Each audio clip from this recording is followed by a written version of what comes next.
UPI app खोली, QR code scan किया और पेमेंट हो गई। किसी को पैसे ट्रांसफर करने हैं, नंबर डाला, अमाउंट भरा और पैसे भेज दिए। यूपीआई ने लोगों की जिंदगी बेहद आसान कर दी है, लेकिन इसी यूपीआई से जुड़े कई खतरे भी हमें आए दिन देखने को मिलते हैं। अब इसमें एक बड़ा खतरा सामने आया है कि एक यूपीआई ऐप के जरिए जो जाली ऐप। इस बात का खुलासा यूपी की बरेली पुलिस ने किया है। पुलिस गिरफ्त में नजर आ रही ये समर सिंह और चाणक्य नायर है।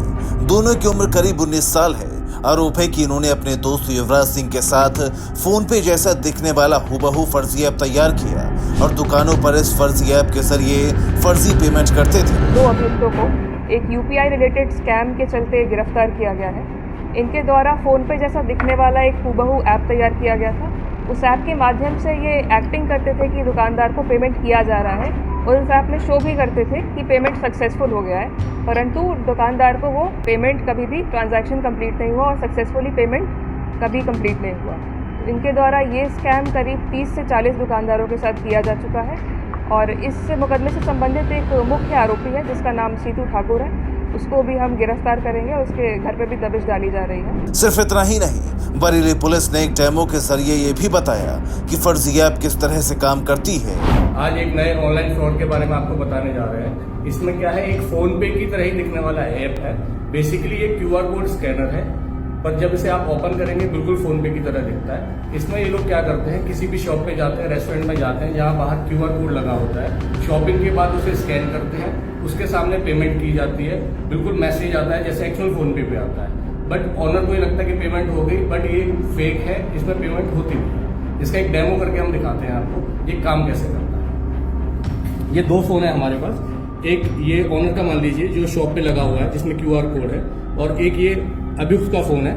इसमें ये देखिए फोन पे नाम का ऐप है। ये एक्चुअल में बिल्कुल फोन पे की तरह ही दिखता है, आप इसे देख के बता नहीं पाएंगे। वो आपके सामने ही इसे ऐसे ओपन करेंगे, एक बिल्कुल फोन पे की तरह ही दिखेगा। पहली नजर में आप नहीं जल्दी पता कर पाएंगे क्या चीज है, पर ये क्यूआर कोड स्कैनर है वैसे बेसिकली। अब ये स्कैन पे जब हम जाएंगे और ये जो शॉप का क्यूआर कोड है इसे हमने स्कैन किया। स्कैन करते ही जो डिटेल्स आएंगे वो बिल्कुल सही आएंगे, क्योंकि ये जो है क्यूआर कोड है तो बिल्कुल सही क्यूआर स्कैन करेगा। और एक हमने एक अमाउंट डाल दिया जो भी इनका शॉपिंग का अमाउंट है, प्रोसीड टू पे आएगा, ये करेंगे बिल्कुल वैसा ही पॉपअप आएगा जैसा फोन पे में आता है ट्रांजेक्शन के लिए। इस पे जब जाएंगे यूपीआई का पेज आएगा पिन डालने के लिए। ये जब आपके सामने ये इस तरह से काम करेंगे तो आपको यकीन नहीं होगा कि फेक है। ये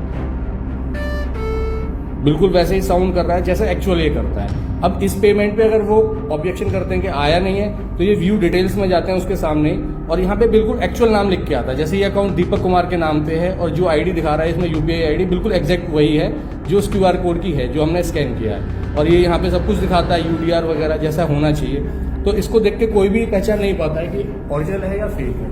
मैक्सिमम लोग क्या है, ट्रांजेक्शन हो जाता है, चेक कर लेते हैं कि हाँ आपको फोन पे दिखा दिया मैंने ट्रांजेक्शन हो गया, आप यकीन कर लेंगे कि हाँ ट्रांजेक्शन हो गया, पर एक्चुअल में ट्रांजेक्शन कभी हुआ ही नहीं था, ना ही आपके अकाउंट में वो अमाउंट क्रेडिट हुआ है। सतर्कता में ही बचाव है। अगर आसपास आपके कोई लोग हैं जो इस तरह से कम पढ़े लिखे हैं, जिनको जानकारी नहीं है, तो उनको अवेयर करिए, क्योंकि इस चीज से बचा जा सकता है। पुलिस जांच में सामने आया कि तीनों लोग एक लग्जरी जीवन जीना चाहते थे।